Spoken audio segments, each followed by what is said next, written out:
प्राचीन काल में सत्यव्रत नाम के एक राजा राज करते थे। वह प्रतिदिन पूजा पाठ किया करते थे। उनके पास किसी भी चीज की कमी नहीं थी।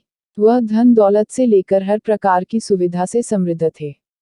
हालांकि इसके बावजूद भी राजा की एक अभिलाषा थी, जिसे वह पूर्ण की चाह रखते थे। दरअसल राजा सत्यव्रत को किसी प्रकार से स्वर्गलोक जाने की इच्छा थी। वह अपने जीवन में कम से कम एक बार स्वर्गलोक के सौंदर्य को देखना चाहते थे, लेकिन उन्हें इसका मार्ग नहीं पता था। इधर दूसरी तरफ ऋषि विश्वामित्र अपनी तपस्या के लिए घर से बाहर निकले। चलते चलते वह अपनी कुटिया से काफी आगे चले गए थे। काफी समय बीत गया लेकिन वह नहीं लौटे। इस कारण उनका परिवार भूख और प्यास से तड़प रहा था। राजा सत्यव्रत को जब यह पता चला तो उन्होंने ऋषि विश्वामित्र के परिवार के पालन पोषण की जिम्मेदारी ले ली। कुछ समय बाद जब मुनिवर लौटे तो वे अपने परिवार को कुशल देख काफी प्रसन्न हुए। उन्होंने पूछा कि उनकी अनुपस्थिति में किसने उनकी देखभाल की। इस पर ऋषि के परिवार वालों ने बताया कि राजा ने उनके पालन पोषण की जिम्मेदारी उठाई थी। यह सुनकर ऋषि विश्वामित्र तुरंत राजमहल पहुंचे और राजा से मुलाकात की। वहां पहुंचकर उन्होंने सबसे पहले महाराज को धन्यवाद कहा। इस पर राजा ने ऋषि अपनी इच्छा पूर्ण होने का आशीर्वाद मांगा। राजा की बात सुनकर ऋषि विश्वामित्र ने कहा, बोलिए महाराज, आपको क्या वरदान चाहिए। तब महाराज ने कहा, हे मुनि, मुझे एक बार स्वर्गलोक के दर्शन करने हैं। कृपया करके मुझे वहां जाने का वरदान दें। राजा की प्रार्थना सुनकर ऋषि विश्वामित्र ने एक ऐसा रास्ता बनाया जो स्वर्गलोक की ओर जाता था। यह देख राजा सत्यव्रत बहुत खुश हुए।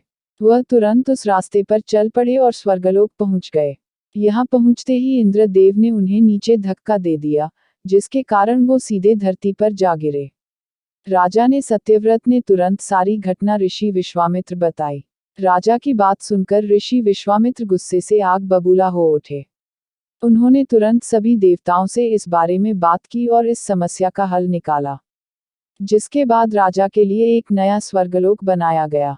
नए स्वर्गलोक को पृथ्वी और देवताओं के स्वर्गलोक के बीचों बीच स्थापित किया गया था, ताकि किसी को परेशानी न हो। नए स्वर्गलोक से राजा सत्यव्रत तो बहुत खुश हुए, लेकिन विश्वामित्र को एक चिंता लगातार सता रही थी। उन्हें डर था कि नया स्वर्गलोक कहीं जोरदार हवा के कारण गिर न पड़े। अगर ऐसा होगा तो राजा सत्यव्रत दोबारा से धरती पर जा गिरेंगे। काफी सोच विचार के बाद ऋषि विश्वामित्र को एक उपाय सूझा। उन्होंने नए स्वर्गलोक के नीचे एक बहुत लंबा खंभा लगा दिया, ताकि उसे सहारा मिल सके। ऐसी मान्यता है कि नए स्वर्गलोक के नीचे लगाया गया खंभा एक विशाल पेड़ के तने के रूप में बदल गया। यही नहीं, कुछ समय पश्चात जब राजा सत्यव्रत की मृत्यु हुई तो उनका सिर एक फल में तब्दील हो गया। सभी से इस खंभे को नारियल का पेड़ कहा जाने लगा, जबकि राजा का सिर नारियल के रूप में जाना गया।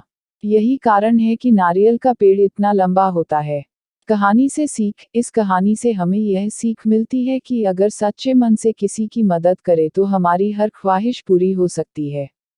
हम आशा करते हैं कि आपको ये कथा पसंद आई होगी। आपकी इस कथा के बारे में क्या राय है, हम कमेंट के माध्यम से बताएं। वीडियो को लाइक कर दे। चैनल पर पहली बार आए हैं तो चैनल को सब्सक्राइब कर ले।